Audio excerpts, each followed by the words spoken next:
साथियों नमस्कार, स्वागत है आपका एक और इस नए वीडियो में और आप देख रहे हैं बिग इंडिया टीवी। साथियों, वर्तमान की सबसे बड़ी खबर आ रही है उत्तर प्रदेश को लेकर। उत्तर प्रदेश में 2027 का विधानसभा चुनाव साथियों होना है और उसकी जुगत में तमाम पार्टियां अभी से मैदान में कूद पड़ी है। चाहे समाजवादी पार्टी हो, बीजेपी हो, बहुजन समाज पार्टी हो या फिर कांग्रेस हो। लेकिन एक साथियों ऐसी खबर आ रही है उत्तर प्रदेश चुनाव को लेकर।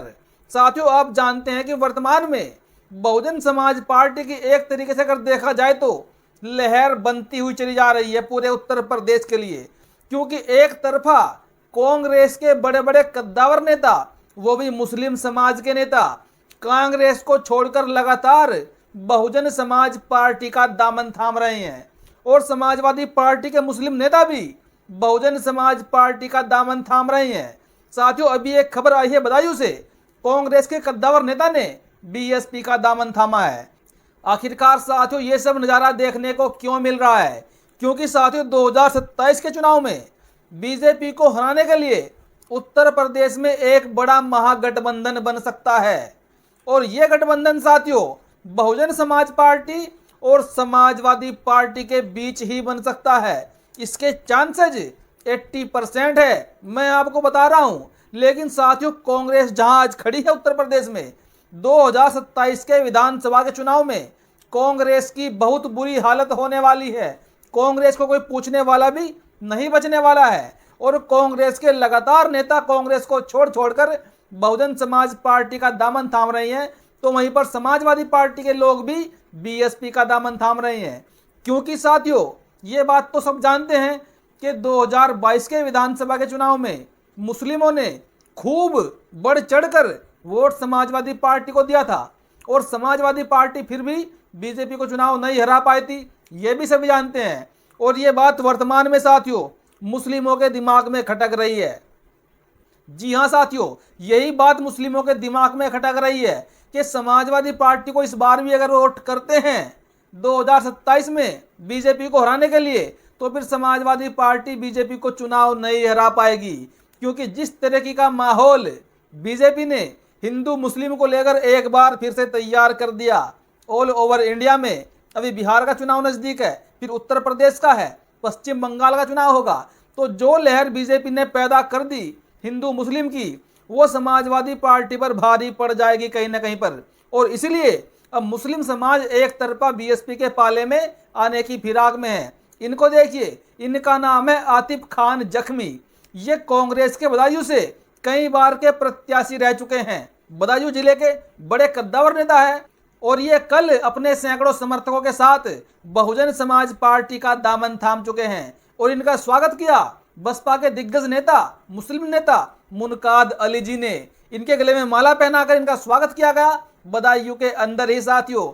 और बहुत जल्द इनको कोई बहुत बड़ी जिम्मेदारी बीएसपी में मिल सकती है। ये साथियों बड़ी खबर है। अभी 4 दिन पहले भी दर्जनों नेताओं ने कांग्रेस के बीएसपी का दामन थामा था, मैंने उसकी भी खबर आपको बनाकर दिखाई थी। और अब साथियों मैं आपके सामने चर्चा करना चाहूंगा जयप्रकाश सिंह जी को लेकर। बहुत जल्द साथियों बहुजन समाज पार्टी की मुखिया ऐलान कर सकती है जयप्रकाश सिंह को लेकर, जयप्रकाश सिंह की वापसी को लेकर। क्योंकि बहुजन समाज पार्टी में मायावती जी की तरफ से खुली छूट दे दी गई है कि बहुजन समाज पार्टी में पुराने नेताओं की वापसी करा ली जाए, ज़्यादा से ज़्यादा संख्या में पार्टी से लोगों को जोड़ा जाए, जो खासकर मिशनरी लोग हैं जिनके मन में बहुजन समाज की विचारधारा बसती है।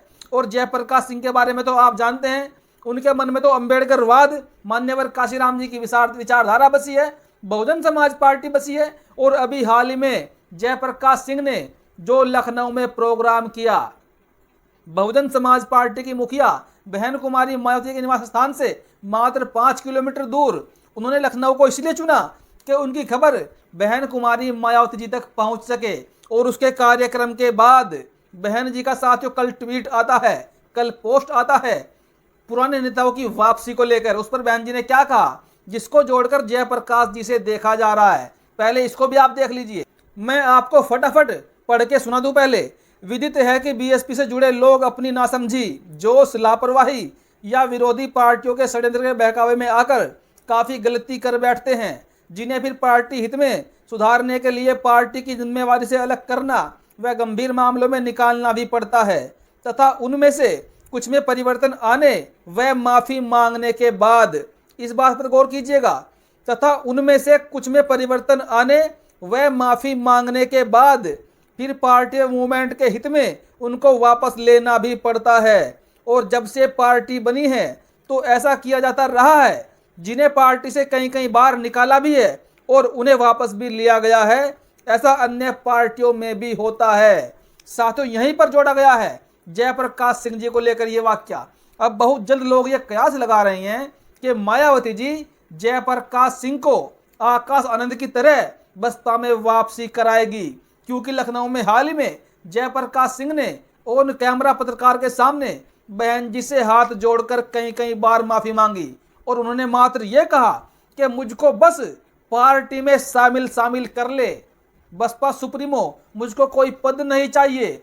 अगर उत्तर प्रदेश में दिक्कत है तो मुझको देश के किसी भी कोने में, किसी भी राज्य में लगा दीजिए, मैं बहुजन समाज पार्टी में परिवर्तन लाकर दिखाऊंगा। मेरे अंदर इतना कॉन्फिडेंस है, इतना जज्बा है। मैं आपको एक बात और बता दूं, जयप्रकाश सिंह जी ने साथियों ये प्रण लिया है कि वो ताउम्र शादी नहीं करेंगे, बहुजन समाज पार्टी को बुलंदियों पर पहुंचाकर रहेंगे और एक दिन बहुजन समाज का इस देश को प्रधानमंत्री देने में वो कामयाब होंगे। और उन्होंने इसलिए शादी भी नहीं किया है। मान्यवर साहब काशीराम जी की तर्ज पर, बहन जी की तर्ज पर आगे बहन जी ने क्या लिखा है, किंतु श्री आकाश आनंद के मामले में खासकर बहुजन समाज के कुछ स्वार्थी व बिकाऊ लोग, जिन्होंने पार्टी के वोटों को बांटने व कमजोर करने के लिए अपनी अनेकों पार्टी व संगठन आदि बनाए हुए हैं, वे इस बात का मीडिया में आए दिन काफी गलत प्रचार करते रहते हैं। ऐसे अवसरवादी व स्वार्थी तत्वों से पार्टी के लोग सतर्क रहे तथा श्री आकाश आनंद का अब हौसला भी जरूर बढ़ाए, ताकि वह पार्टी के कार्यों में फिर से पूरे जी जान से जुड़ जाए। इसी प्रकार पार्टी में अन्य जो भी लोग वापस लिए गए हैं, उन्हें पूरा आदर सम्मान दिया जाए जो पार्टी हित में है। यहाँ पर बहन जी ने आकाश आनंद के लिए कहा कि आकाश आनंद का पार्टी के लोग हौसला बढ़ाए ताकि वो पूरे जी जान से पार्टी के कार्यों में जुट जाए। यानी कि यहाँ पर एक हिंट दिया है बहन जी ने कि 2027 के चुनाव के लिए मायावती जी आकाश आनंद को फ्री हैंड छोड़ने वाली है, उनको खुली छूट देने वाली है।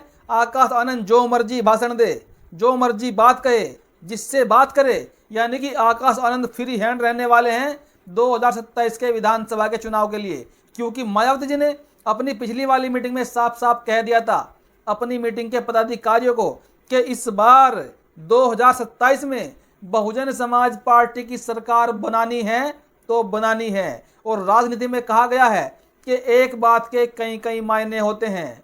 अगर कहीं ना कहीं पूर्ण बहुमत की सरकार नहीं बनती है, क्योंकि साथियों वर्तमान में बीजेपी की सरकार, क्योंकि साथियों वर्तमान में बहुजन समाज पार्टी बेहद मजबूत, क्योंकि साथियों वर्तमान में भाजपा उत्तर प्रदेश में बड़ी मजबूत है, बड़ी ताकत में है, तो कहीं ना कहीं अगर बहुजन समाज पार्टी को 100 सीटें भी आ जाती हैं, जिस तरह का कार्य वर्तमान में बीएसपी के लोग कर रहे हैं, उसको देखकर अंदाजा यही लगाया जा सकता है कि बीएसपी को 100 सीटें बड़े आराम से इस बार निकल सकती है।